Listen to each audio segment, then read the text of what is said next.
할렐루야. 예배 오신 여러분 주의 이름 안에서 환영합니다. 이 시간 우리 자녀 삼아 주시고 또 우리 하나 되게 하신 하나님께 온 마음을 드리기 원합니다. 다 함께 찬양하시겠습니다.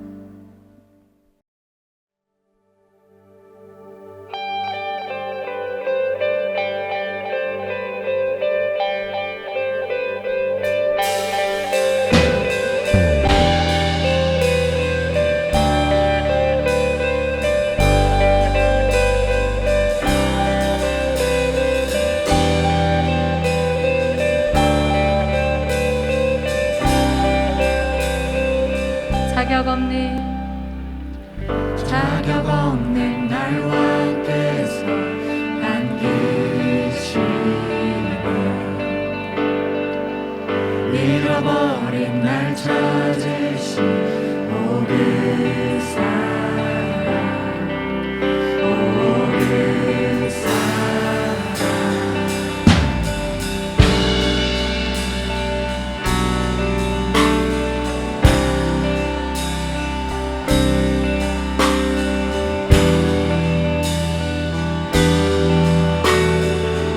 내 모든 죄 대속하신 내 모든 죄 대속하신 주의 이름, 나 죄 아래 있을 때를 위하여 죽으신 예수, 평생 다 예수, 자유케 하네.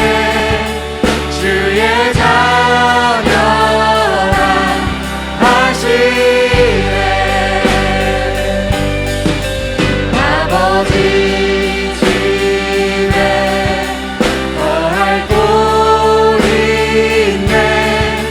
주의 자녀라 하시네. 택하시고 지키시며 날 자녀라 하시네. 그의 소유 삼으시고 날 자녀라 하시네. 택하시고 지키시며 날 자녀라 하시네. 그의 소유 삼으시고 날 자녀라 하시네. 날 자녀라 하시네.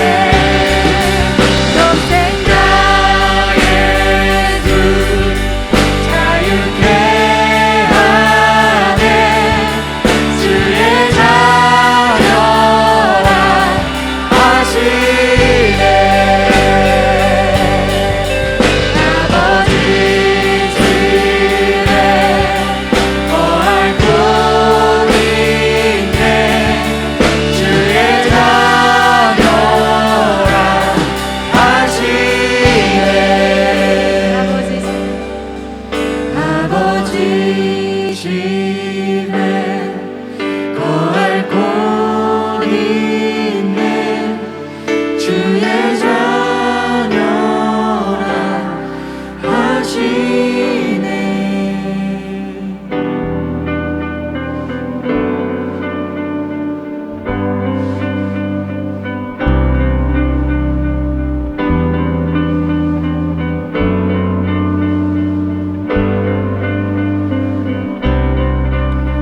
택하시고 지키시며 날 자녀라 하시네. 그의 소유 삼으시고 날 자녀라 하시네. 택하시고 지키시며 날 자녀라 하시네. 그의 소유 삼으시고 날 자녀라 하시네. 택하시고 지키시며 날 자녀라 하시네. 그의 소유 삼으시고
같이 고백합니다.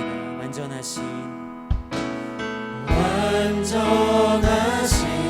나의 주 그의 길로 날 인도하소서 행하신 모든 일 주님의 영광 다 경배합니다 예배합니다. 예배합니다 찬양합니다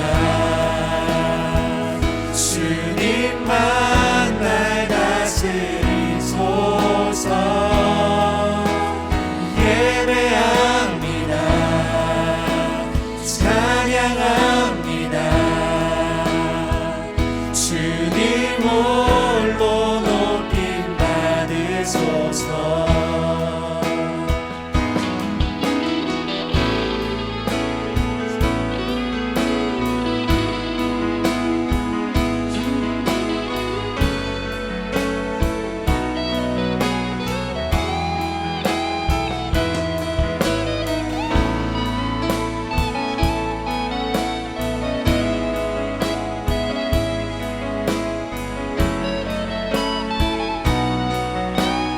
같이 고백합니다. 완전하신 나의 주 그의 길로 날 인도하소서 행하신 모든 일 주님의 영광 다 경배합니다 예배합니다. 예배합니다 찬양합니다 주님만 날 다스리소서 예배합니다 찬양합니다 주님 홀로 높임 우리 목소리 높여서 고백합니다. 완전하신 나의 주 그의 길로 날 인도하소서 행하신 모든 일 주님의 영광 다 경배합니다 주님을 예배합니다. 예배합니다 찬양합니다 주님만 날 다스리소서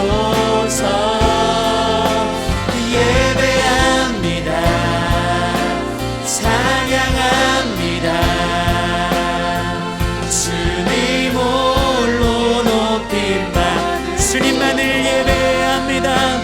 예배합니다 찬양합니다 주님만 날 다스리소서 예배합니다 찬양합니다 주님 홀로 높임 주님 홀로 높임 받으소서. 주님 홀로 높임 받으 한 번 더 주님 홀로 높임 받으 우리 하나님께 감사와 영광의 박수 올려드리겠습니다. 아멘. 네, 안녕하셨습니까? 지난주에 이어서 이번 주에도 또 하나님 말씀을 함께 나눌 수 있게 돼서 너무 감사하게 생각합니다. 지난주에 조금 길었다는 피드백도 있고 해서 가지고 오늘은 좀 짧게, 그렇지만 아주 치열하고 열정적으로 말씀 나누도록 하겠습니다. 하나님 말씀 누가복음 10장 25절에서 37절까지의 말씀, 누가복음 10장 25절에서 37절까지의 말씀, 신약성경 110페이지에 있는 누가복음 10장 25절에서 37절까지의 말씀을 제가 먼저 봉독하겠습니다. 어떤 율법교사가 일어나 예수를 시험하여 이르되 선생님 내가 무엇을 하여야 영생을 얻으리까? 예수께서 이르시되 율법에 무엇이라 기록되었으며 내가 어떻게 이르냐? 대답하여 이르되 내 마음을 다하며 목숨을 다하며 힘을 다하며 뜻을 다하여 주 너희 하나님을 사랑하고 또한 내 이웃을 내 자신같이 사랑하라 하였나이다. 예수께서 이르시되 내 대답이 옳도다. 이를 행하라. 그러면 살리라 하시니 그 사람이 자기를 옳게 보이려고 예수께 여짜오되 그러면 내 이웃이 누구니까? 예수께서 대답하여 이르시되 어떤 사람이 예루살렘에서 여리고로 내려가다가 강도를 만나매 강도들이 그 옷을 벗기고 때려 거의 죽은 것을 버리고 갔더라. 마침 한 제사장이 그 길로 내려가다가 그를 보고 피하여 지나가고 또 이와 같이 한 레위인도 그곳에 이르러 그를 보고 피하여 지나가되 어떤 사마리아 사람은 여행하는 중 거기 이르러 그를 보고 불쌍히 여겨 가까이 가서 기름과 포도주를 그 상체에 붓고 싸매고 자기 짐승에 태워 주막으로 데리고 가서 돌보아 주니라.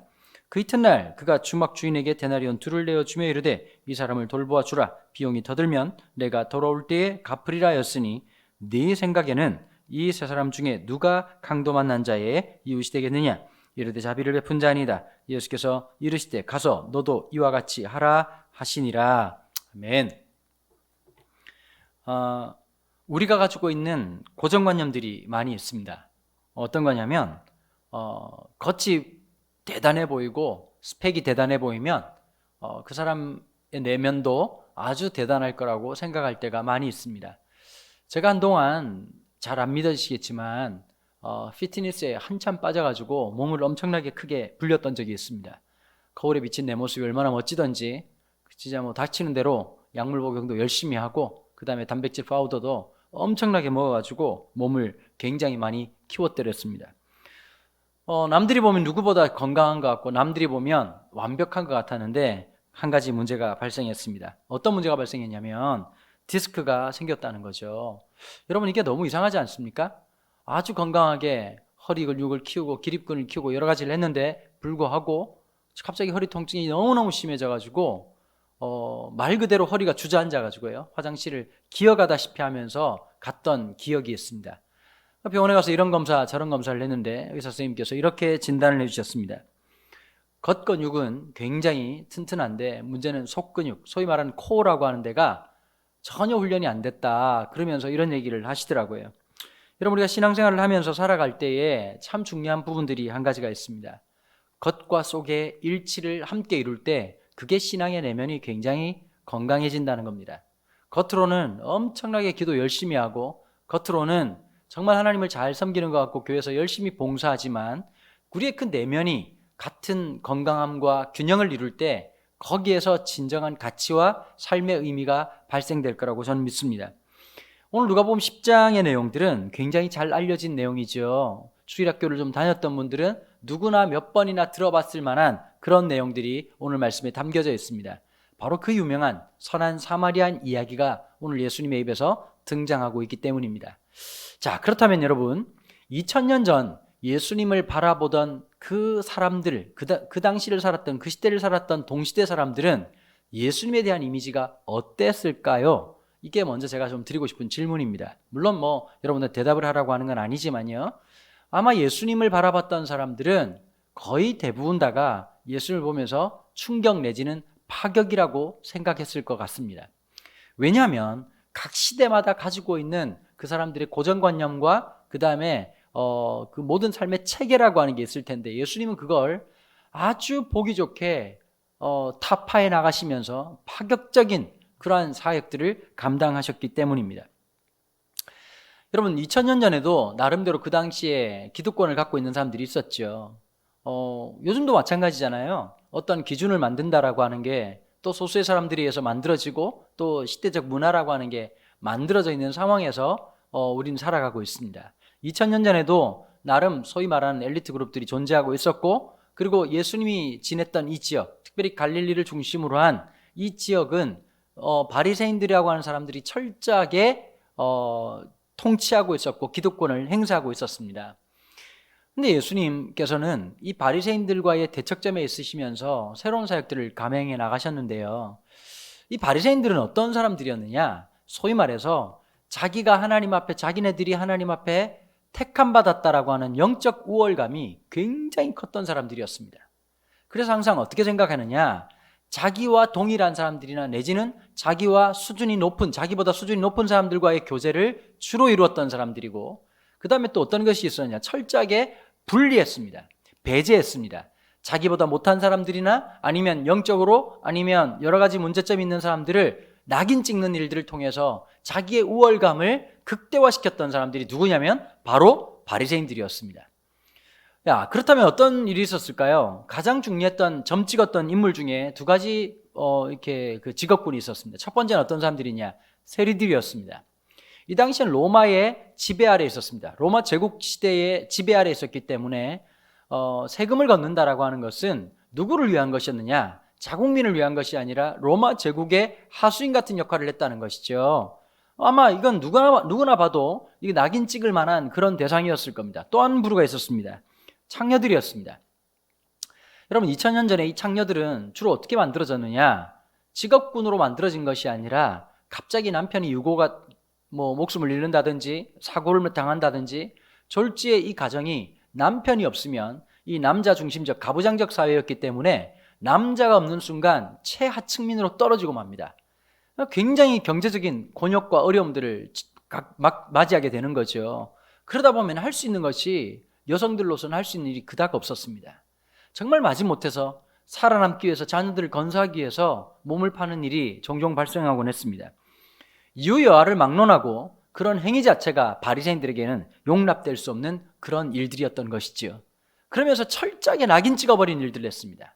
그다음 또 한 가지가 있었습니다. 이 병든 사람들에 대한 해석이었습니다.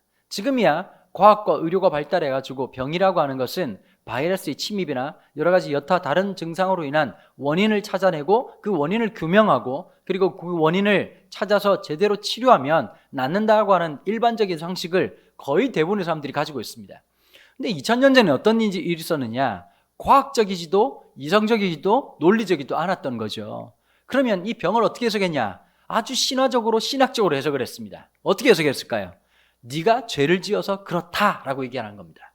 그러니까 사람들은 병든 것만 해도 굉장히 고통스럽고 힘든 일인데 이중적 고통, 신앙적이고 영적인 고통을 가중해서 그 모든 일들을 맞아들여야 되니까 오죽 힘들고 어려웠겠습니까? 이게 보통 일이 아닌 거죠. 자, 그러면서 이 누가복음에 보면 예수님의 이야기가 점점 진행되고 있는데 첫 번째 장면에 보면 아주 충격적으로 예수님께서 이 귀신 들린 사람을 깨끗하게 하신 장면이 나옵니다. 여러분, 귀신 들린 사람을 깨끗하게 한다. 여러분, 지금도 누구나 이 귀신 들렸다, 아니면 정신이 온전하지 않다, 그런 사람을 쉽게 대하는 것은 그렇게 이렇게 편하게 대할 수 있는 그런 일들은 전혀 아니지 않습니까? 2000년 전에는 어떻게 해석했느냐? 지금이야 우울증이 있다든지 아니면 공황장애가 있다든지 정신적인 문제가 있다든지 그거야 누구나 감기에 걸릴 수 있는 것처럼 마음에 감기 걸리는 것, 그것쯤이야 그렇게 중요하게 생각하지 않았지만 실상 여러분, 15년, 20년 전만 해도 예수 믿는 사람이, 기독교인이, 거기다가 교역자가, 목사가 상담을 받는다든지 아니면 정신과 치료를 한다면 그것은 굉장히 어렵고 힘들고 이상한 눈으로 바라보는 사건이 될 수 있었던 거죠. 하물며 2000년 전이니까요, 정신병자는 어떻게 취급했느냐? 짐승보다도 못하게 취급을 했답니다. 그런데 예수님이 그 귀신 들린 사람을 치료하시는 사건이 있었습니다. 많은 유대 민중들이야 환영하고 기뻐하고 즐거워하고 놀랬겠지만 바리새인들은 그때부터 낙인을 찍기 시작하는 겁니다. 자, 그 다음에 각색 병든 사람들을 주님께서 치료하셨습니다. 또 이것이 무엇을 말하고 있는 것일까요? 그 시대 잘못되어 있는 통념 속에서 그 사람들을 고침으로써 주님의 놀라운 일들을 행하여 나가셨다는 거죠. 바리새인이 규정해 놓았던 세상을 뒤집는 일들을 예수님은 계속적으로 해나가십니다. 그 다음에 어떤 일이 있었냐면 나환자를 치료하시는 일이 있었습니다. 여러분, 성경을 쭉 읽으시다 보면 창세기, 출애굽기, 레위기, 민수기, 신명기 이 5권을 모세가 썼다 그래서 모세오경이라고 보통 통칭을 합니다. 이 모세오경을 가만히 읽어내리는 것이 쉽지는 않지만 읽어보시면 만약에 우리가 오늘 이 시대를 살아가는 우리 청년들이 구약시대에 살면서 적어도 절대로 걸리면 안 되는 병 하면 떠오를 수 있는 한 가지 병이 있습니다. 나병입니다. 이 나병이라고 하는 것에 걸리는 순간 유대 공동체에서 추방을 당하게 되고 그리고 늘 비대면적 삶을 살아가야 되는 것이 그들의 인생이었던 거죠. 근데 나환자가 예수님을 찾아옵니다. 왜 찾아왔을까요?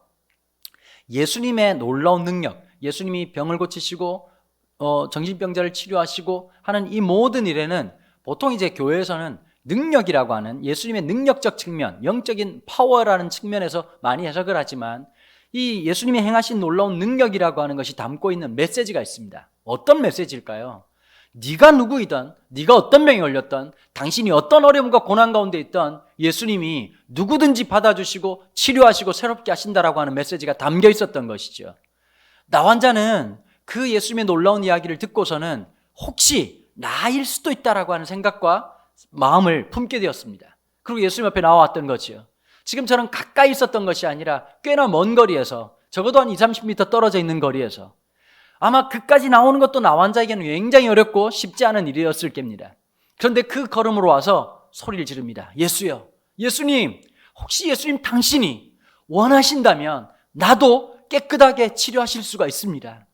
그런데 예수님은 사람들이 정해놓은 그 금기와 바리새인들이 지정해놨던 그 한계의 선들을 저벅저벅 걸어 내려오셔서 나 환자에게 가까이 오시더니 나 환자가 피할 틈도 없이 그의 얼굴에 손을 갖다 대시고 누구도 그렇게 할 수 없었던 그 놀라운 스킨십을 하시면서 예수님께서 분명히 말씀하셨습니다. 내가 원하노니 깨끗함을 받아라. 자, 이 이야기는 일파만파로 이 갈릴리 지역을 뒤엎어 놓았습니다. 수많은 이야기들이 있었습니다. 수많은 사람들에게 능력이 나타나기 시작하고 오병이어의 놀라운 기적을 행하시면서 이미 갈릴리 지역에 있었던 사람들의 민심은 완전히 예수님에게로 다 돌아가 있는 상태였습니다. 그런데 이 바리새인들 입장에서 보면 예수라고 하는 사람이 그야말로 듣보잡인 거죠. 야, 너 어느 학교 나왔냐? 너 어디서 신학을 공부했냐? 예수님은 나사렛 동네 출신이었습니다. 그 동네는 소위 말하는 빈민촌이었습니다. 예수님의 아버지 요셉도 이 목수라고 하는 일을 하면서 겨우겨우 생활을 연장해 나가고 가족들을 건사하는 그런 상황이라 학교를 보냈다는 기록이나 어떤 교육을 받으셨다는 기록이 전혀 남아있지 않았습니다. 예수님 시대 때도 이미 이 공교육이라고 하는 것이 좀 많이 잘 살고 있는 사람들에게는 아주 일반적인 그런 형태로 진행되고 있었습니다. 특별히 바리새인들은 철두철미하게 율법 교육을 통해 가지고 그 자리까지 올라갔던 것이죠. 자, 그렇다면 바리새인은 어떻게 예수님을 공격하고 다시 모든 권한과 모든 능력을 자기에게로 가져오려고 했을까요? 목표는 딱 하나였습니다. 예수가 무능력자이고 그리고 아무런 내용이 없는 사람이고 실력자가 아니라는 사실을 들통나도록 만드는 것이었습니다. 그래서 오늘 본문에 보니까 율법교사라고 하는 분이 찾아가서 예수를 시험하기 위해서 왔다. 성경은 이렇게 얘기하고 있습니다. 참 누가복음은 재미있는 게 있습니다. 담백하게 3인칭 관찰자 시점으로 성경을 기록하고 있는 것이 아니라 정확하게 그 사람의 내면과 심리적 상황을 해석함으로써 이 성경을 읽는 우리 독자들에게 굉장한 선이해를 갖도록 도와주고 있는 문학적 장치를 많이 가지고 있기 때문입니다. 25절에 어떤 율법교사가 일어났다. 그런데 이 율법교사는 예수를 시험하기 위해서 그랬다. 여러분 사실 나는 시험하러 왔다? 난 예수를 시험하기 위해서 왔다. 테스트하기 위해서 왔다. 라고 말하지 않았습니다. 그런데 누가는 이 사건 전반을 통해서 알게 된 한 사실이 어떤 것이었을까요? 바로 이것은 율법교사가 질문을 목적으로 한 것이 아니라 예수님을 시험하고 예수님을 무너뜨리고 예수님을 무능력자라고 하는 사실을 판명하기 위해서 왔다라고 하는 사실을 의도를 정확하게 꿰뚫었던 것이죠. 자, 여기 중요한 단어 중에 한 가지가 일어나입니다.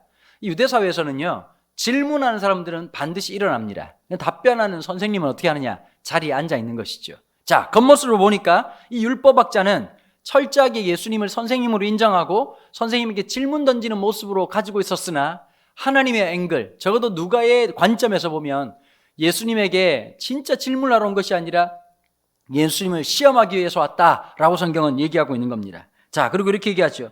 내가 무엇을 하여야 영생을 얻겠습니까? 이 영생이라고 하는 것은 영원한 생명을 얘기하는 얘기입니다. 자, 그런데 이 유대사회에서는 아마도 이렇게 생각했던 것 같습니다. 내가 정말 고도로 뛰어나게 엄청난 수행과 고행을 통해서 율법의 행위를 완성하면 하나님이 선물로 주는 것이 영생, 영원한 생명이라고 생각했던 것으로 사료됩니다. 아마도 그랬던 것 같습니다. 자, 그런데 예수님이 뭐라고 말씀하시느냐? 네가 율법에서 무엇이라고 기록되었으며 뭐라고 읽느냐라고 26절에서 얘기하십니다. 사실은 예수님이 이렇게 말씀하시면 사실 포인트가 안 맞는 거죠. 예수님이 진술을 쫙 하셔야 되는데 적어도 율법학자 모세오경을 자다가도 벌떡 일어나서 외울 수 있을 만큼 능력이 탁월했던 이 율법교사에게 질문을 했다는 건 어쩌면 큰 실수처럼 여겨질 수 있는 그런 대목입니다. 근데 27절에 이 바리새인이 이렇게 대답을 합니다. 내 마음을 다하며 목숨을 다하며 힘을 다하며 뜻을 다하여 주 너희 하나님을 사랑하고 또한 내 이웃을 내 자신같이 사랑하라 하였느니라. 이 말씀이 어디에 기록되어 있냐면 신명기 6장 5절과 그리고 레위기 19장 18절에 기록되어 있는 말씀입니다. 이 모세오경이라고 하는 창세기, 출애굽기, 레위기, 민수기, 신명기라고 하는 이 5권의 성경책을 가장 엑기스로 뽑아낸 말씀이라고 볼 수가 있는 것이죠. 여러분 혹시 레위기를 읽다가 참 피곤하고 이게 무슨 말인지 못 알아듣겠고 참 재미 더럽게 없다, 혹시 그렇게 생각하는 청년들 많이 계실 겁니다. 여러분만 그런 게 아닙니다. 어른들도 그렇고 전 세계 모든 사람들이 레위기를 참 어려워합니다. 목사들의 목사라고 하는 별명이 붙어있는 유진 피터슨 목사님이 계시는데요, 이 유진 피터슨 목사님이 목회를 할 때 이런 일이 있었답니다. 성도들의 새해가 되면 성도들에게 기도 제목을 물었대죠. 그리고 많은 분들이 올해는 말씀을 좀 읽고 말씀을 묵상하고 말씀과 함께 동행하는 한 해가 되길 바랍니다. 야, 이거 미국이나 한국이나 똑같은 것 같아요? 근데 이분이 그렇게 이제 기도 제목을 적고는 만나볼 때마다 집사님들한테 물어봤다는 거예요. 그냥 집사님들이 그러면 그런가 보다 하고 넘어가셔야 되는데, 이 유진 피터슨 목사님이 한 집사님한테 요즘 어디 읽고 있냐고 그랬더니 창세기 읽고 있다고. 근데 조금 지나고 나니까 표정이 자꾸 어두워지더라는 거예요. 요즘 잘 못하고 있다고. 그 어디까지 읽었냐? 그러니까 출애굽기 겨우 읽고 레위기 넘어가는 게 너무 힘들다. 이제 유진 피터슨 목사님이 그래서 자기는 어떻게 답변을 했느냐, 갑자기 궁금해지더라고. 책을 읽다가 유진 피터슨 목사님이 이렇게 얘기를 했대요. 건너뛰어라. 레위기가 힘들면 건너뛰어라. 그런데 한 절만 꼭 읽어라. 그게 바로 레위기 19장 18절입니다. 근데 요즘 피터스 목사님 그런 말을 하셨어요. 누군가를 사랑하라라고 하는 명령이 처음 나오는 본문이 레위기 19장 18절이라는 거예요. 내 이웃을 내 몸같이 사랑하라. 내 이웃을 내 몸같이 사랑하라. 마음을 다하고 뜻을 다하고 정성을 다해서 하나님을 사랑하고, 또한 이처럼 이렇게 주님을 하나님을 사랑하는 것이 어디에 드러나라고요? 이웃에게 사랑하라. 정답을 얘기했습니다. 바리새인은. 자, 그런데 28절에 예수께서 이르시되 내 대답이 옳도다. 이를 행하라. 그러면 살리라. 여러분, 제가 서론에 그런 얘기 했잖아요. 겉근육과 속근육에 대한 얘기를 했습니다. 얼마나 성경을 많이 알고 있느냐. 요즘 청년들은 사실 조금 이게 문제이긴 해요. 너무 하나님의 말씀에 대한 관심이 1도 없습니다. 당장 돈 벌 수 있는 기술이나 어떤 내가 알고 싶은 여러분들이 가지고 있는 호기심에 대한 부분에 대해서는 아주 열정적인지 모르겠지만 하나님의 말씀에 대한 마음들이 너무 많이 없다는 생각이 가끔 듭니다. 지난주에 있었던 피드백 중에도요, 그런 게 있더라고요. 설교가 좀 어려웠다. 여러분, 좀 죄송한 얘기인데요, 제 설교가 어려우면 한국에서 들을 만한 설교가 거의 없을 것 같은데요. 어쨌든 하나님의 말씀을 알아가고 깨닫고 공부하고 연구하고 묵상하는 건 굉장히 중요한 일입니다. 여러분, 예수를 믿으시면서요, 말씀이 내 삶을 인도하신다라고 하는 걸, 이거는 귀로만 듣는 게 아니라 그냥 대충 스쳐 지나가듯 듣는 것이 아니라 내 인생이, 내 몸이, 내 삶이 뼛속 깊이 그 은혜를 경험하는 것이 무엇보다 중요합니다. 여러분, 우리의 삶에 함께 하시는 하나님, 우리와 동행하시는 하나님, 우리 가운데 함께 해주셔서 역사하시는 그 하나님의 놀라운 은혜, 여러분, 지금 당장 돈이 있으면 될 것 같고 취업되면 될 것 같고 사랑이 이루어지면 될 것 같고 내가 생각하는 그 모든 것이 어느 한순간 다 무너질 때가 있습니다. 내가 계획했던 것이 다 무너질 때가 있습니다. 올라가 봤더니, 그 위에 갔더니 진정한 평화가 있을 줄 알았는데 그렇지 못한 부분들이 절대적으로 생길 때가 있습니다. 혹시 안 그런 분 혹시 계십니까? 걱정하지 마십시오. 조만간입니다. 금방 이 문제를 닥칩니다. 우리 생각은 그렇잖아요. 중학교 때는 고등학교 빨리 갔으면 좋겠다는 생각을 하고, 고등학교 때는 빨리 대학생이 됐으면 좋겠다고 생각을 합니다. 대학교를 졸업하고 나면 빨리 취업을 하고 빨리 직장을 가졌으면 좋겠다고 생각을 합니다. 근데 여러분, 실상 우리가 그 자리 갈 때마다 그 기쁨과 즐거움을 느끼냐는 거예요. 한국 사람들은 너무 인생을 땡겨 삽니다. 초등학교 때 벌써 중학교 공부 선행학습하고, 중학교 때 고등학생 걱정하고, 고등학교 때 대학 갈 걱정하고, 대학교 때 빨리 먹고 살 걱정하고, 벌써 여러분 진짜 마음이 답답한 게 이런 거예요. 30만 넘어가도 보험 설계사들이 뭐라고 얘기합니까? 노후를 준비하라는 거예요. 여러분, 그 말 자체를 제가 반대하지는 않습니다. 그러나 진짜 중요한 것이 어떤 걸까요? 우린 너무 많이 앞당겨 사느라 오늘을 제대로 살아본 적이 거의 없다는 겁니다. 오늘 하나님께서 우리에게 주신 이 가치와 오늘이라고 하는 이 소중함들을 자꾸 잃어버린 채 그냥 살아가는 것이 너무 다반사이고 그런 인생을 살고 있다는 거 아니겠습니까? 여러분, 오늘 우리에게 주어진 그 삶들, 여러분, 그러면서 오늘 이 삶을 살아갈 때는 돈이면 될 것 같고 스펙이면 될 것 같습니까? 여러분, 이게 다 날아가고 주의 말씀이 내 능력이 되는 순간이 반드시 찾아옵니다. 아, 말씀으로 사는 거구나. 하나님의 사람들은 떡으로만 사는 것이 아니라 여호와의 입에서 나오는 그 말씀으로 살아가는 자이구나 라고 하는 내 자기 정체성을 반드시 발견한 날이 꼭 전 올 거라고 저 분명히 믿습니다. 이번 집회를 통해서 여러분들이 부여잡고 있는 말씀을 통해서 아침마다 묵상하는 그 말씀이 내 삶을 살아가게 하고 그 역경을 이겨나가게 하고 유혹을 떨쳐내게 하고 거룩하게 살게 하는 놀라운 능력 되게 하실 줄로 믿습니다. 여러분, 예수님께서 이 율법학자에게 얘기를 하시죠. 그와 같이 하라. 네가 잘 알고 있구나. 충분히 알고 있구나. 그렇게 살아가라. 여러분, 청년들 중에 가끔씩 그런 분들을 만나게 됩니다. 훈련받아야 된다. 훈련받아야 된다. 여러분들이 예수 믿은 지 3년 지났으면 들을 만한 것은 다 들었습니다. 사십시오. 섬기십시오. 진짜 훈련은 어느 학교를 가거나 어떤 시스템에 들어가는 것이 아니라 영혼을 돌보고 섬기는 겁니다. 사람을 섬길 때 거기에 성숙이 있고 진정한 우리 마음, 우리 영적인 이 발육이나 전체적인 것이 커가고 자라가고 장성한 분량에 이르는 것을 우리는 볼 수가 있게 됩니다. 여러분, 근데 율법학자는 아는 것이 중요했고 그 아는 것이 상대방을 무너뜨리게 만들고 나를 더 우월한 존재로 만드는 어떤 것이라고 생각했습니다. 여러분, 우리가 기도하는 것이나 믿음의 삶을 사는 것이나 여러분들이 헌금을 하든 봉사를 하든 어떤 일을 하든지 그것의 목적은 우리를 우월하게 만드는 것이 절대 아닙니다. 순종이 목적인 것입니다. 내가 이 정도 했으니 나는 너보다 나은 존재다. 내가 이 정도 했으니 나는 훨씬 더 의미 있고 가치 있는 삶이라고 하는 이 공로주의적 발상에서 우리가 자유로워져야 될 필요가 있다는 것입니다.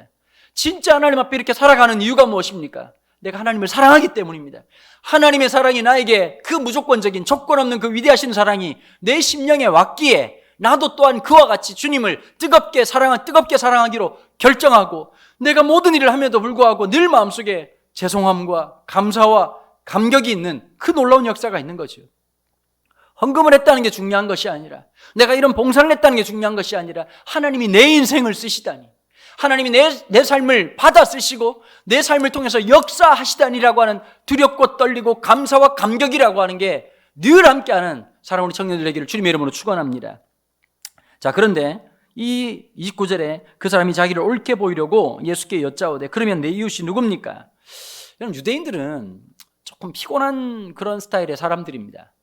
한국 사람들은 대체적으로 보면 조금 감성적인 경향이 있죠. 그래서 소위 말해서 이런 겁니다. 안식일을 거룩히 지켜라. 그럼 어떻게 생각하세요, 여러분들은? 그래, 주일날 하나님 앞에 예배드리고 마음을 다해서 우리 청년부 모임 열심히 섬기고 교회 봉사하고 이렇게 사는 것이라고 생각하죠.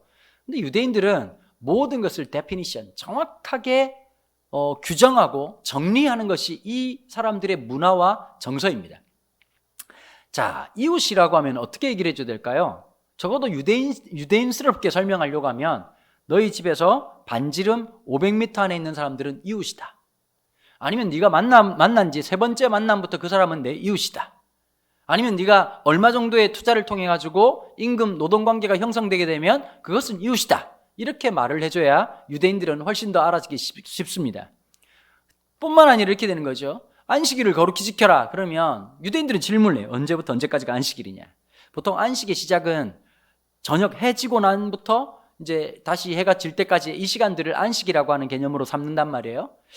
자, 그런데 해가 떠서라고 생각해 봅시다. 그러면 해가 떠서 해가 질 때까지다. 그러면 뭐라고 말하냐?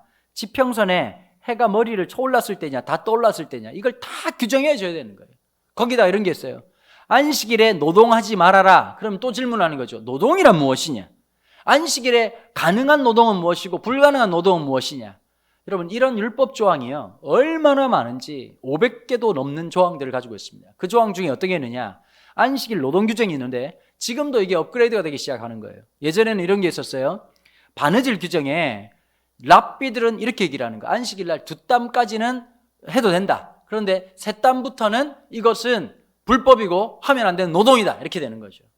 미국에 사는 한 교인이 옆집에서 연락이 와가지고 그냥 달려갔다는 거예요. 도와달라고 헬프 소리 지르니까 달려갔습니다. 뭔 일이냐고, 무슨 큰일이 났냐고. 그랬더니 하는 말이, 그 옆집 사는 사람이 유대인이었는데 주의시가 하는 말이, 에어컨 좀 꺼달라 이렇게 얘기를 했다는 겁니다.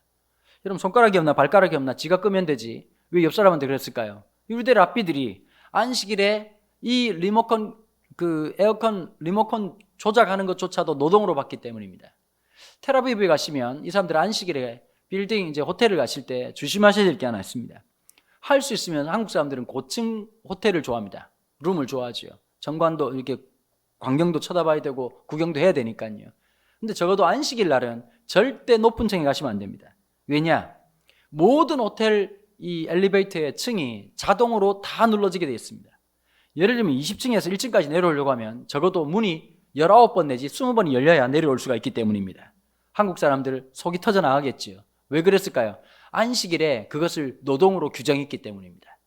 자, 보통 이런 것이 일상적인 이 유대인들의 사고방식인데 예수님은 내 이웃이 누굽니까? 라고 하는 율법학자의 질문에 예수님은 놀랍게도 어떤 법적 조항을 말씀하신 것이 아니라 그 유명한 선한 사마리아인 이야기를 들려주고 있습니다.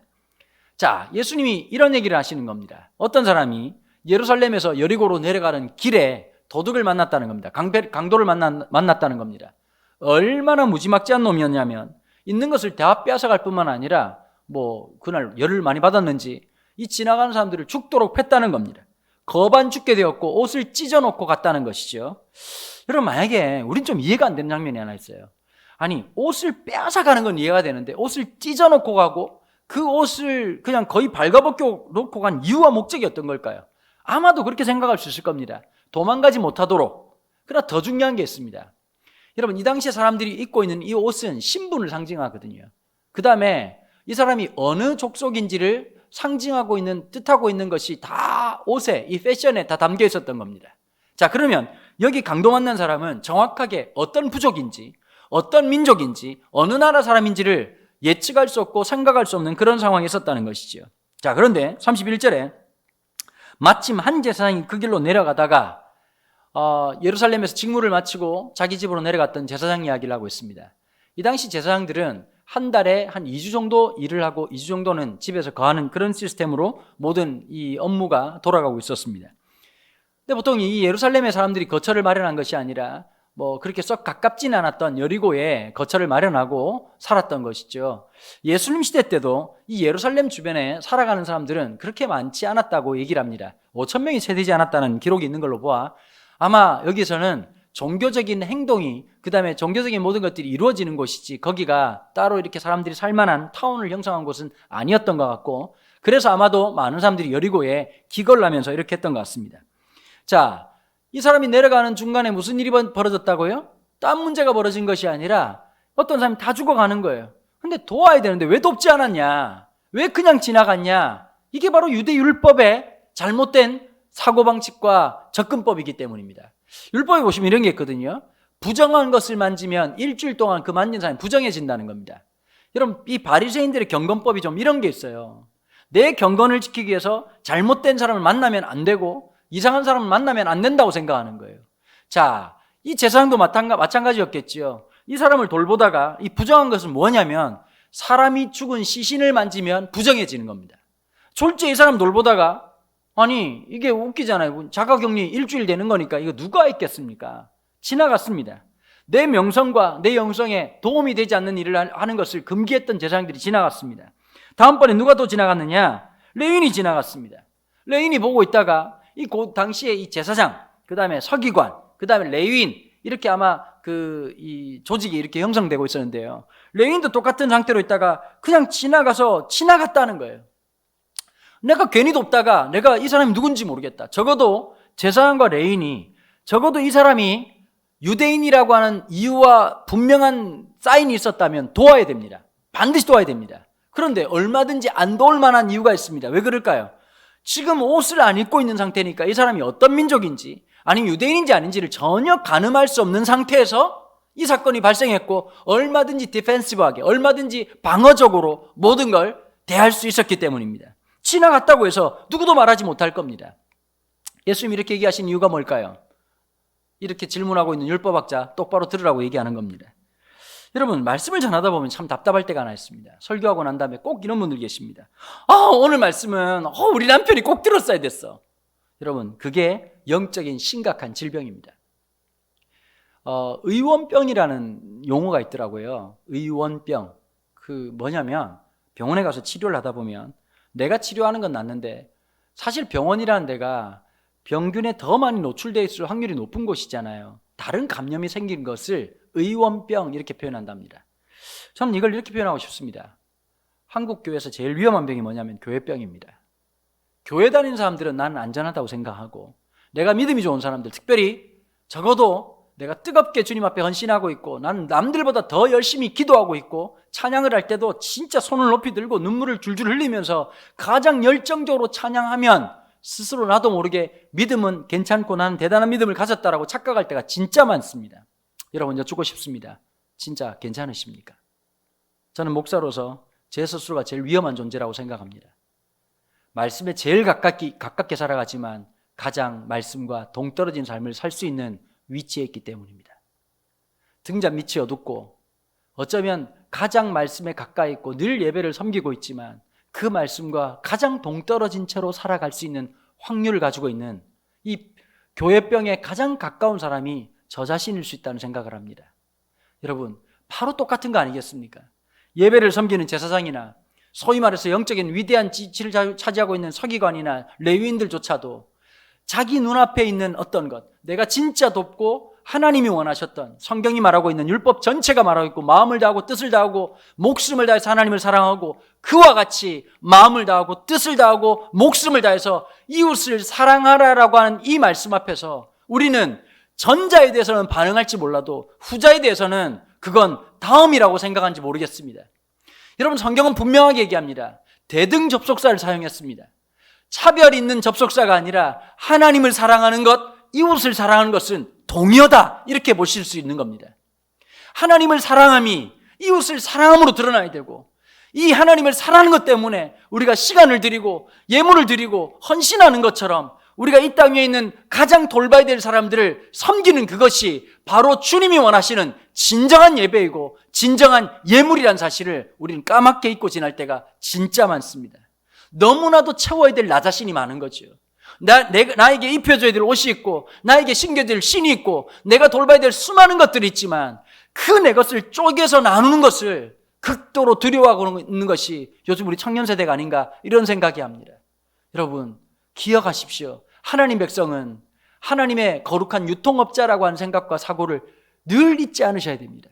우리를 통해서 흘려보내신 하나님 역사가 있습니다. 우리를 통해서 하나님이 이루실 일들이 있습니다. 우리에게 주신 그 모든 것들, 우리의 필요를 하시고 우리의 필요를 채우시고 그리고 더 넉넉히 주셔서 이것을 통해서 우리에게 하나님의 역사를 드러내도록 함께하도록 역사해 주시는 겁니다. 예전에 저에게 그런 분이 계셨습니다. 명절이 되면 선물 세트를 적어도 한 10세트 정도를 보내주시는 거예요. 꼭 그런 분이 한 분 계셨는데요. 그분이 이렇게 편지를 썼습니다. 목사님으로 살아가면서 섬겨야 될 분들이 많이 계실 겁니다. 선생님들도 계실 거고 동역자들도 계실 건데 목사님, 이 선물은 목사님 그렇게 하시라고 제가 드리는 겁니다. 그래서 제가 진짜 멋있게 폼나게 우리 교육자들 제가 부교육자인데도 불구하고 모든 교육자들, 그다음에 간사님들 선물 다 나눠줬습니다. 여러분, 하나님 우리에게 잉여라고 하는 선물을 주실 때가 있습니다. 여러분, 나는 잉여가 없다고 생각하십니까? 저 배 밑에 뭐가 잡히는 게 있죠. 그게 다 잉여입니다. 여러분, 그만큼 드셨으면 우리가 얼마든지 가지고 있는 것이 충분하다고 생각하는 거죠. 여러분, 우리가 지금 문제는 덜 먹어서 문제가 아니라 너무 많이 먹어서 문제이고 너무 과소비라고 하는 문제가 늘 발생하기 때문 아니겠습니까? 잉여는 하나님이 주신 메시지가 있는 겁니다. 그걸 통해서 하나님의 뜻을 발견하고 하나님을 사랑함, 이웃을 향한 그 하나님의 축복, 마치 그 어떤 집사님께서 저에게 그렇게 나누라고 선물을 주신 것처럼 그건 내게 아니라 누군가를 향해서 나누고 섬겨야 될 것을 인정하고 살아가는 것이죠. 근데 오늘 본문에 보니까 이 쓰러져 있는 이 정체를 알 수 있는 이 사람을 누가 다시 한번 세 번째 찾아오느냐. 33절, 어떤 사마리아 사람은, 여기 제일 먼저 걸려야 될 말은 사마리아 사람이라고 하는 단어입니다. 이스라엘이 통일왕국으로 있다가 북이스라엘과 남유다도 나눠지게 되고 북이스라엘이 먼저 아수르라는 나라에 멸망합니다. 근데 유대인들은요, 이 이스라엘 사람들은 아주 강한 이 혈통주의를 가지고 있습니다. 한번 봐보십시오. 아브라함, 이삭, 야곱이 결혼을 하지요. 누구랑 결혼했을까요? 당연히 여자지요. 여잔데 어떤 분들이었느냐? 사촌 여동생이었습니다. 우리는 이해가 안 돼요. 사촌 여동생하고 결혼하면 이건 근친상간입니다. 그런데 유대 순혈주의자들은 사촌 동생끼리 결혼하면서 혈통적 연대 관계를 훨씬 더 강화합니다. 자, 그런데 아수르라고 하는 다민족 국가가 와서 딱 통치하려고 보니까 무슨 문제가 생겼을까요? 이 순혈주의자들이 너무 많이 있다 보니까 섞이지가 않는 거예요. 빨리 섞여서 이제는 북이스라엘이라는 사고방식을 없애버리고 아수르라고 하는 문화 속에서 새롭게 만들어지는데 안 되니까 어떻게 되냐? 강제 이주 정책을 펼칩니다. 많은 유대인들, 많은 이스라엘 백성들을 강제로 끌어들여가지고 아수르에 있는 수많은 나라들을 흩어버립니다.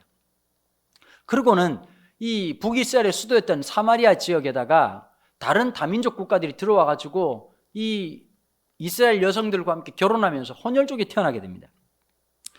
유대인들은 철저하게 자기 정체성이나 우리가 하나님 백성 선민이라고 하는 생각, 이스라엘이라는 생각이 굉장히 깊었는데 졸지에 혈통이 섞이면서 언어가 섞이면서 그 다음에 외모가 섞이면서 이 사람들이 정체성을 잃어버리게 됐고 그리고 이 지경에 이르게 됐던 거죠. 그러면서 많은 유대인들은 어떻게 말하느냐? 사마리아인들을 향한 혐오와 증오와 배제를 통해 가지고 자기들의 우월감을 그대로 드러냈던 겁니다. 그래서 이 당시 상황에서는 율법학자나 바리새인들 입장에서는 사마리아의 사자도 꺼내는 걸 싫어했습니다. 예수님께서 사마리아를 지나가실 때에 의도적으로 제자들을 두고 지나가셨습니다. 제자들에게 먹을 것을 준비하라고 얘기하시고 혼자 사마리아 땅으로 들어가셨다는 것이죠. 근데 이게 얼마나 기괴한 일이었느냐?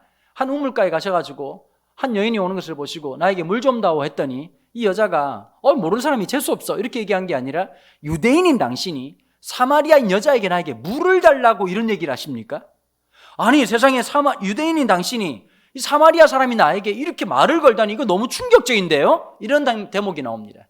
그 정도로 이 유대인들과 사마리아 사람들의 관계 속에서는 굉장한 혐오와 분노가 있었던 것이죠. 자, 그런데 보십시오. 이 사마리아 사람이 이 넘어져 있는 쓰러져 있는 사람을 불쌍히 여겼다는 거예요. 반대적으로 한번 생각해 보십시다. 사마리아 사람 입장에서 보면 만약에 넘어져 있는 사람이 쓰러져 있는 사람이 유대인이라고 특정했다면 어떨까요? 여러분 나를 괴롭히고 나를 고통스럽게 만들고 나한테 수모를 주고 정말 내 마음속에 저 사람 정말 죽이고 싶다라고 하는 사람이 지금 교통상에서 당해가지고 위험을 당합니다. 여러분 잘 들으셔야 돼요. 내가 진짜 너무 싫어요 이 사람을. 그런데 이 사람이 어려움을 당하면 정서적으로 어떤 마음이 생길까요? 쌤통이다 이런 마음이 들겠죠. 물론 이렇게 말하는 목사가 좀 못됐긴 하지만 이건 일반적인 정서 아니겠습니까? 당연하죠. 이 사람에게 문제가 있다고 생각할 겁니다. 여러분 사마리아 입장에서는 보면 도울 이유가 하등이 없습니다. 사마리아 사람끼리도 그런 문제나 그런 도움이나 협조를 하지 않는 그런 사람들의 문화입니다. 근데 하물며 이 사람이 혹시 나를 그렇게 적대시하고 나를 그렇게 쓰레기 취급하고 나를 짐승 취급했던 유대인일 수 있다고 생각하면 아마도 여러분 첫 번째, 두 번째 지나갔던 레위인이나 아니면 제사장보다 더한 혐오와 배제로 지나갈 수 있었을 겁니다. 그런데 33절에 뭐라고 말하고 있냐? 어떤 사람, 사마리아 사람은 여행하는 중 거기 이르러 그를 보고 불쌍히 여겨. 이 불쌍히 여겨라는 단어를 이 누가는 독특하게 헬라어로 이렇게 쓰고 있습니다. 스플랑코니조마이. 스플랑코니조마이라고 하는 말이 뭐냐? 떨렸다는 말이거든요. 근데 이 헬라인들은, 이 그리스인들은 자기의 감정을 뭐로 말하고 있느냐? 내장이나 이 사람의 이 장기를 통해서 드러날 때가 있습니다. 이 스플랑코니조마이라고 하는 말이 무슨 뜻이냐면 이런 뜻입니다. 심장, 폐, 간, 이 모든 것이 바르르 떨릴 것만큼 그렇게 마음속에 긍휼해지고 불쌍히 여기는 마음이 생겼다는 뜻입니다. 여러분 신앙은 머리로 아멘 하는 거 아닙니다. 신앙은 목소리로 아멘 하는 거 아닙니다. 신앙은 눈물로만 아멘 하는 것이 아닙니다. 삶이 떨리고 삶이 움직이고 삶이 동반될 때 그게 균형 있는 신앙이 되는 겁니다. 머리는 똑똑해졌습니다. 대단한 지식을 많이 가졌습니다. 옛날 어르신들보다 우린 성경적인 지식, 신학적인 지식은 훨씬 더 많습니다. 그런데 그렇게 살지 않습니다. 예전에 홍정길 목사님이 그런 말씀 하시더라고요. 한국 교인들이 왜 이렇게 되느냐? 다 현실, 일상에서 도망가서 성경 공부로 도망갔다. 하나님 말씀을 공부하는 걸로 끝내버렸다. 살지 않는다. 아는 것이 목적이 되어버렸다. 훈련을 받는 것이 목적이 됐고 그 말씀대로 살아가는 것이 궁극적 목적이 되지 않았기 때문이다 라고 하는 말씀을 하셨습니다. 이 사람을 불쌍히 여기고 가지고 있는 모든 것을 털어냅니다. 한 사람은 하지 않아야 될 이유를 발견한 거고, 한 사람은 그 사람을 섬기기 위해서 할 수 있는 모든 것을 동원하면서 그 사람을 돕고 섬기는 겁니다. 여러분, 우리 삶은 어떻습니까? 우리는 진짜 하지 않을 이유를 발견하려고 애를 쓰는 사람인지, 하기 위해서 모든 것을 동원하는 사람인지, 자기가 갖고 있던 기름과 포도주, 이 당시에 이 기름이라고 하는 게 돈 같은 역할을 하는 거였거든요. 이 당시에 뭐 소독을 한다든지 이렇게 하고 치유제, 포도주와 기름으로 쓰였다라고 하는 기록이 많이 나옵니다. 다 쏴붓습니다. 내가 타고 가야 될 나귀에다가 이 어떤 사람이조차도 알 수 없는 이 사람을 태우고 주막에 데려갑니다. 그리고 데나리온 둘을 줍니다. 이 데나리온 둘이요, 이 기록에 보니까 그 당시에 한 여관비로 따지자면 2달치 여관비입니다. 엄청 큰 돈이죠. 그것을 내어 맡기면서 비용이 더 들면 내가 더 줄 테니 돌보아 주어라 라고 얘기를 했다는 겁니다. 그리고 예수님이 이렇게 묻죠. 네 생각에는 누가 이 강도 만난 자의 이웃이 되겠느냐? 예수님은 다시 질문을 던짐으로써 열린 결론으로 그 사람에게 초대하십니다. 저는 오늘 이 말씀의 마지막 정리를 이렇게 나누고 싶네요. 예수를 믿고 살아간다는 건 예수님을 전하고 살아가는 겁니다. 내 안에 살아계시는 하나님이 어떤 분이신지를 우리의 인생이 드러내는 것이 신앙입니다. 하나님이 어떠함, 하나님의 말씀이라고 하는 것이 내 안에 들어오고 체화되고 인격화, 내면화되면서 누구에게가 정확하게 전달되는 겁니다. 여러분, 오늘 땅에 수많은 강도 만난 자들이 있습니다. 환난당하고 어려움 당한 사람들이 있습니다. 너무 크게 생각하지 마십시오. 교회에서 실족하고 어렵고 고통당하는 지체들이 꼭 있습니다.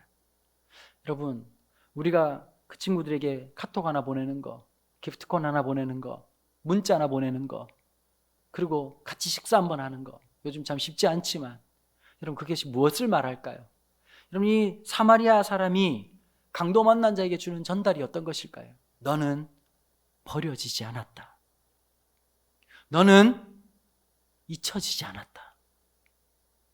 여러분, 우리가 다음 세대를 생각하고 특별히 우리 청년 공동체가 어려움을 당하면서 우리가 다시 해야 될 게 어떤 걸까요? 교회를 세운다는 게 어떤 것일까요? 조직을 강화하고 안 나오는 사람들 전화해서 끌어들이고 열심히 우쌰우쌰 하는 것이 교회를 세우는 것일까요? 아니요. 교회로 살아가는 겁니다. 내 삶이 하나님 말씀 앞에 순종이라고 하는 것을 통해서 하나님의 말씀이 전달되게 하는 것. 당신은 버려지지 않았다. 당신은 잊혀진 존재가 아니다. 하나님의 놀라운 은혜로 기억되고 있는 존재이다. 사랑하는 청년 여러분, 교회는 이 땅에 이웃 되어주는 사람들입니다. 늘 배제하고 우리끼리만 모든 것을 영위하고 우리끼리의 영적 우월감을 가지기 위한 잡법 공동체가 아니라 이 시대 가운데 함께하고 함께 눈물을 흘리고 함께 소망을 나누고 함께 꿈을 꾸는 겁니다. 이번에 우리가 몇 교회가 연합해서 비대면 집회를 합니다. 전 여러분들이 어떤 교회라고 하는 이름이 아니라 가장 중요한 이름인 교회라고 하는 이름으로 함께 모여드는 역사, 이것으로 너무 감사하게 생각합니다. 여러분, 그 어떤 이름보다, 그 어떤 브랜드보다 제발 이렇게 말하지 마십시오. 우리 교회는 작은 교회입니다. 여러분, 교회는 작은 교회, 큰 교회 없습니다. 그건 사람이 만들어 놓은 겁니다. 우리에게 중요한 것은 그리스도가 머리 되시고 우리를 당신의 영광스러운 몸으로 부르시고 우리를 통해서 주의 몸된 성전되게 하시는 말씀을 통해서 역사하기 원하고 그렇게 살아가는 우리의 삶을 통해서 주의 영광을 두기로 결정하신 교회라고 하는 사실을 여러분 기억하셔야 됩니다. 우리는 교회입니다.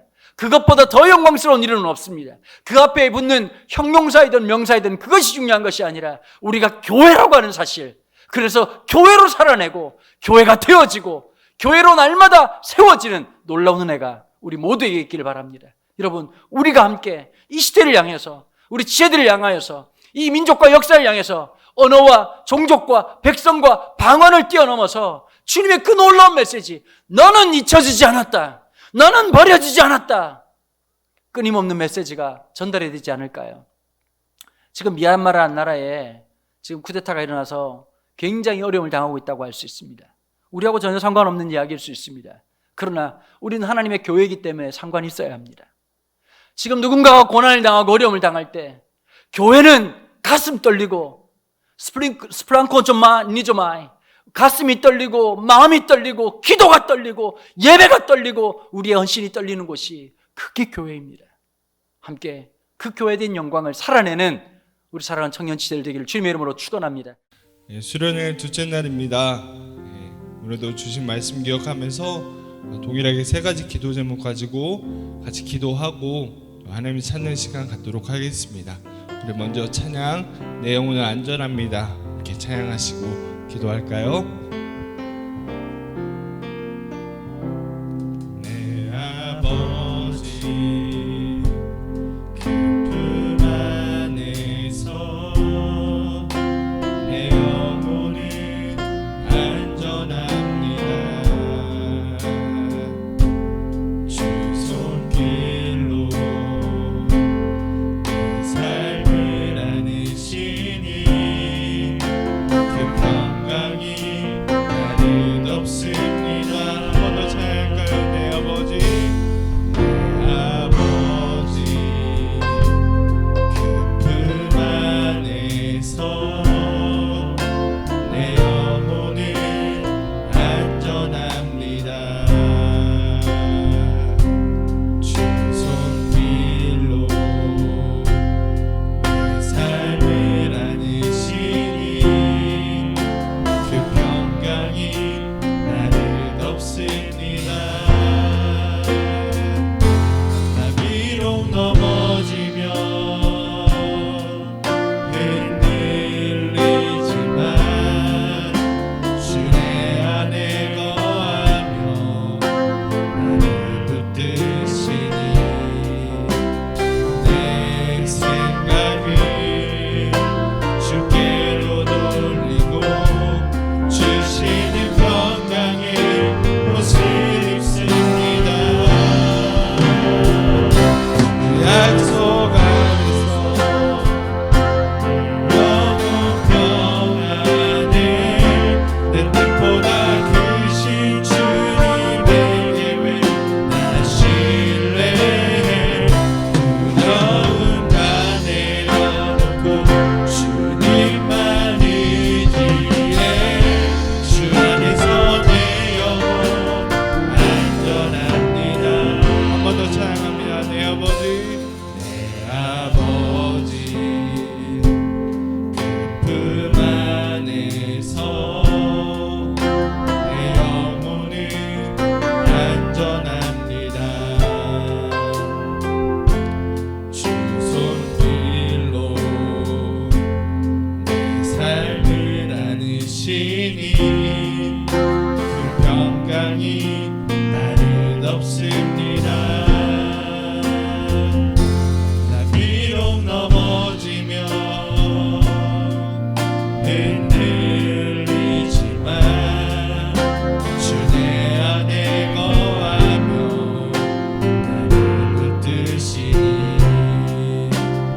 내 생각을 주께로 돌리고 주시는 평강에 옷을 입습니다. 주 약속 안에서 내 영혼 평안에 내 뜻보다 크신 주님의 계획 나 신뢰해. 두려움 다 내려놓고 주님만 의지해. 주 안에서 내 영혼 한 번만 더요. 주 약속 안에서 내 영혼 평안에 내 뜻보다 크신 주님의 계획 나 신뢰해. 두려움 다 내려놓고 주님만 의지해. 주 안에서 내 영혼 안전합니다. 우리 같이 기도할 텐데요. 첫 번째로 우리 개인의 기도의 제목을 가지고 같이 기도합시다. 우리가 말씀을 듣고 하나님 우리 각자에게 깨닫게 하시고 결단하게 하신 것이 분명하게 있을 줄 믿습니다. 하나님 그 말씀이 우리의 귀에만 들리고 흘려 지나가는 것이 아니라 그 말씀이 내 안에 역사하게 하여 주시옵소서. 나 비록 넘어지고 쓰러질지라도 그 말씀을 붙잡고 내가 하나님 안에 살아갈 수 있는 거룩한 삶이 되게 해달라고 우리 말씀을 붙잡고 같이 기도하도록 합니다. 기도하겠습니다. 아버지 하나님 감사합니다. 하나님 오늘도 우리에게 말씀하여 주시고 하나님 말씀 붙잡고 기도할 수 있도록 인도하여 주시니 되며 감사합니다. 하나님 아버지 우리 각자에게 하나님 목사의 말씀을 통하여서 하나님 말씀하여 주시고 각자에게 필요한 것을 깨닫게 하시고 편안하게 하여 주시고 아버지 하나님 감사합니다. 하나님 이 말씀을 그냥 흘려가라는 그런 말씀이 굉장히 많았다는 마음으로 기도합니다. 하나님 말씀이 우리의 삶을 기도하게 하시고 하나님 말씀이 우리의 삶 가운데 능력이 되고 하나님 소망이 되며 이 말씀이 우리의 삶을 살아가는 놀라운 능력이 되어주시고 아버지 하나님 함께하여 주시고 가자라 마음으로 소망합니다. 아버지 하나님 안에서 우리가 행하랍니다. 하나님 내 안에 말씀이 역사하기로 내 안에서 이 말씀이 동행이 되어주도록 하나님 인하여 주시옵소서. 아버지 우리 안에 역사하신 하나님을 신뢰하며 우리 안에 역사하겠습니다. 넘어졌습니다. 그런 우리가 그럴지라도 그 말씀이 나를 끌어가고 그 말씀이 내 안에 역사하도록 하나님 인하여 주시고 역사하여 주시기를 간절한 마음으로 소망하며 기도하며 나아갑니다. 아버지 주님 안에 있을 때 하나님의 말씀 안에 있을 때 우리 안 떠나고 영원히 참평하여 얻을 주심을 믿음으로 고백하며 간절한 마음으로 기도합니다. 하나님 우리가 내게 부어주신 말씀이 있습니다. 하나님 우리 안에 부어주신 말씀이 있습니다. 결단하게 하시고 엉뚱하게 하시고 우리의 마음을 통하게 하신 말씀이 있습니다. 하나님 그 말씀 붙잡게 하소서. 그 말씀이 내 삶에 역사하게 하시고 내 말씀을 부여잡고 나아갈 수 있도록 내 삶 가운데 필요한 말씀들 넘어지고 쓰러질지라도 그 말씀이 나를 끌어가며 그 말씀이 나를 살게 하시는 거라서 은혜해 주시도록 아버지 하나님 함께하여 주시옵소서. 하나님 인도하여 주십시오. 하나님 역사하여 주시옵소서. 말씀이 내 안에 살아 역사하도록 하나님의 말씀이 내 안에서 온전하게 설득되어지는 거룩에 은혜해 주시옵소서. 인도하여 주시옵소서. 그 말씀 붙잡고 나아갈 때 하나님 세월게 하여 주시고 그 말씀이 나를 역사하는 거룩에 은혜해 주시옵소서.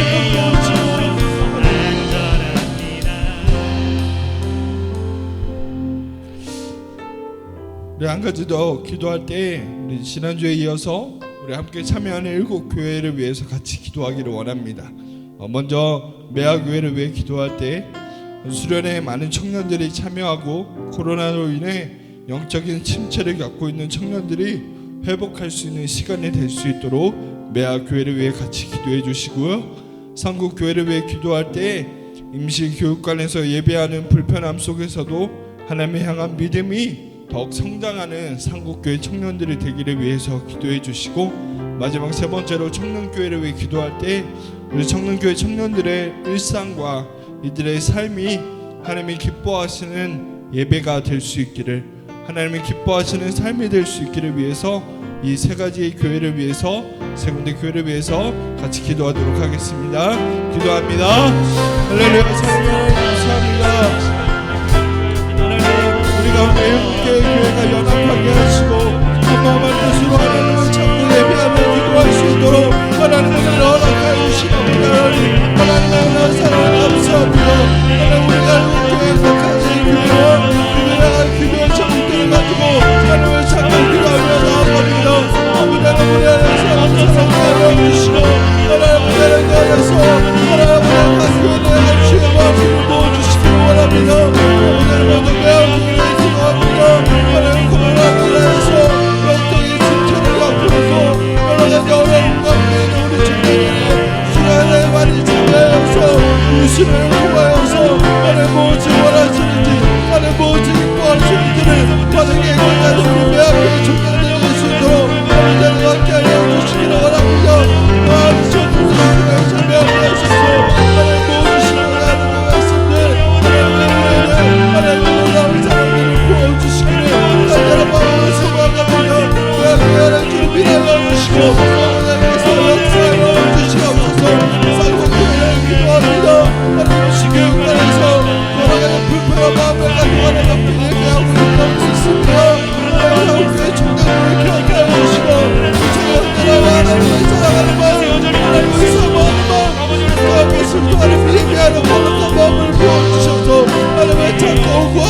위하여 이 시간을 통하여서 하나님 위하여 주시고 하나님 말씀하여 주시고 그 가운데서 하나님 깊이 만나고 또 하나님 위하여 만나고 지나가는 놀라운 시간이 되시고 가운데 주님께는 세례를 주시고 말씀하여 주시기를 간단한 마음으로 소망합니다.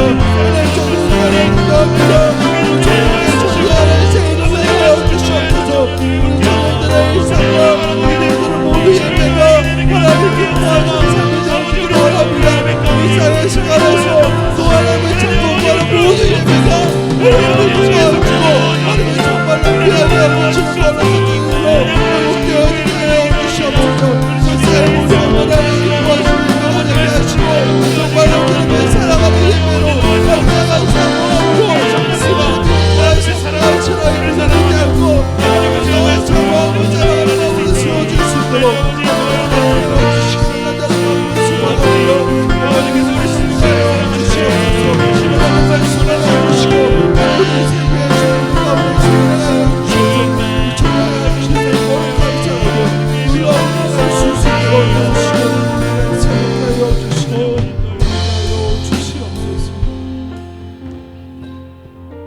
마지막 세 번째로 한 가지 더 기도할 때 우리 이 나라 이 민족을 위해서 같이 기도하기를 원합니다.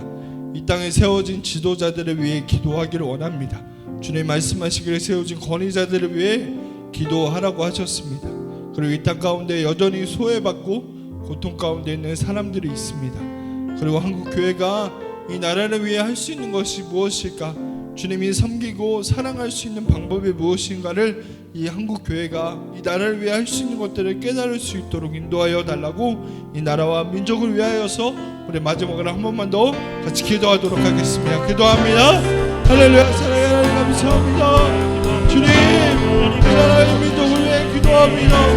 하나님 이 나라를 사랑하여 주시고 하나님 이 나라가 우리 하나님의 은혜가 있는 간절한 마음으로 소망합니다. 하나님 하나님의 사모합니다. 말씀을 사랑합니다. 하나님 이 나라가 우리 하나님의 은혜가 모으게 하여 주시고 놀라운 사랑이 그 가운데 이 나라를 도와주시고 도와주시옵소서. 하나님 세우신 지도자들 권위자들을 위해 기도합니다. 하나님의 창조의 질서와 하나님의 거룩한 성리 안에서 이 나라를 다스리게 하시고 이들을 섬기고 이들을 다스리게 하여서 나라와 국민들을 세워줄 수 있도록 거룩하고 바르게 세워줄 수 있도록 나라의 지도자들 가운데 이들을 도와여 주시고 모든 자들이 따라 성국인과 우리의 지도자로서 이들을 바르게 세워갈 수 있는 이들을 허락하여 주시옵소서. 이 나라의 자들이 소외받는다 고통받는다 모든 사람들이 있습니다. 하나님 우리가 이렇게 손을 잡아 위하여 주시고 하나님 그들의 누구나 하나님 그들의 소외가 모르나 마음을 있습니다. 하나님 이들을 허락하여 주시고 하나님 가대로 마음을 소망하고 기도합니다. 하나님 위하여 주시고 하나님 그 가운데 소환한 사마리아들을 보내주시고 하나님의 사람들을 보내주셔서 앞으로 웃겨질 수 있도록 인도하여 주시고 그들이 일어나 정말 하신 것들 하나님 하나님 나를 살아갈 수 있는 눈을 주시고 하나님 함께하여 주시옵소서. 하나님 그들이 하신 것이 있습니다. 그들가 이 나라의 민족을 위해 존귀하게 감당하는 것들을 상대하여 주시옵소서.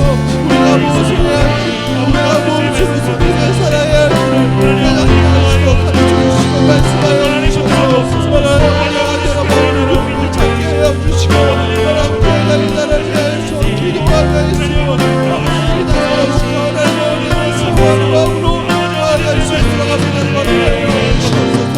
하나님 하여 주시고 하나님의 마음을 부어주셔서 나의 민족과 정말 하나님의 큰 사랑으로 하나님의 감옥으로 도와주시옵소서. 하나님 모두게 하여 주시고 나의 민족을 향한 주님의 사랑 하나님의 놀라운 은혜 하나님의 놀라운 사랑이 하나님의 세워지게 하여 주시옵소서. 하나님의 동물을 주시고 복음을 세우게 하시고 하나님의 평강을 모든 것들을 새롭게 여기를 거룩한 나라가 되어주시옵소서. 주시고 하나님의 사랑을 주시옵소서.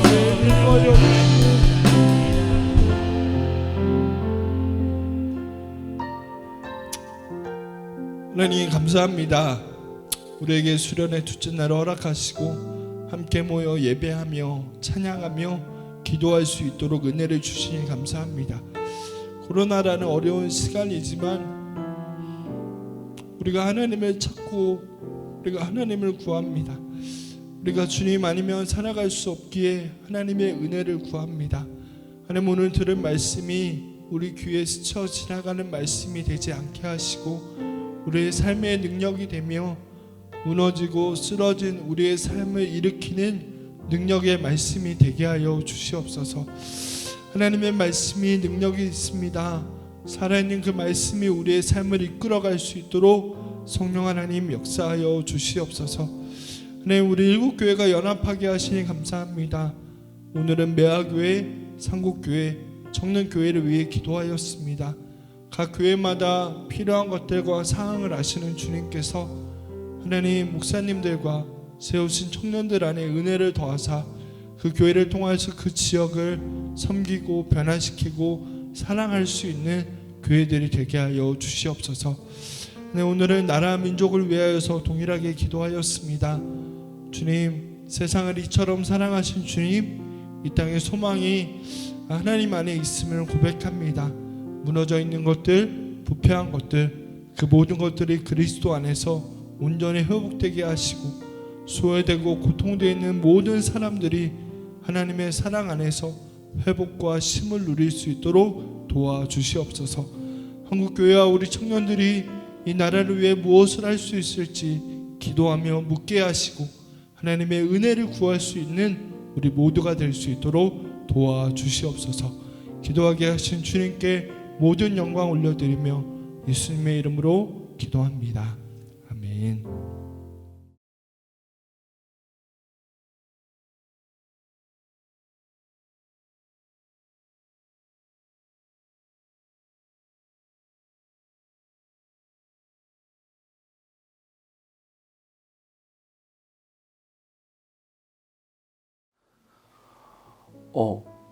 벌써 수련회 두 번째 참여라고요? 더 예쁘다, 진짜. 더 아름다워. 얼굴에서 빛이 나. 눈이 부셔요. 아마 태양도 당신을 질투할 거야.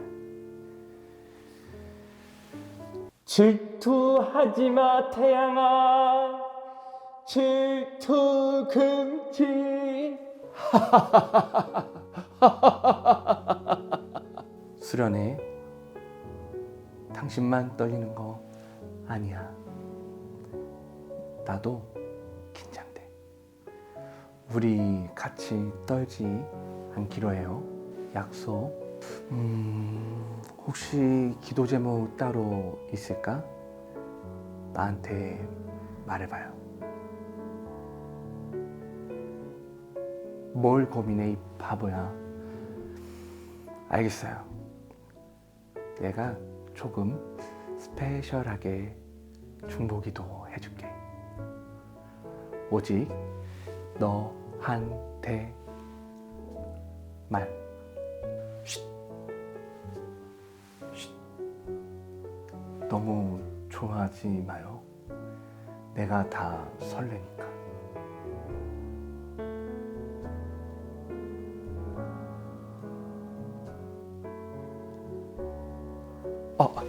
죄송해요. 죄송해요. 방금 우리 너무 위험했죠?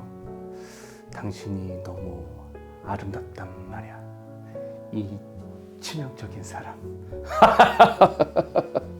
치명적이야. 치명적인 사람. 수련회를 3번밖에 못해서 당신을 볼 날이 얼마 남지 않았다는 게 아쉬울 뿐이야. 세상이 사라지는 기분이야. 다음 주에 다시 만나서 이 아쉬움을 같이 달래봐요. 그럼 오늘도 잘 자요.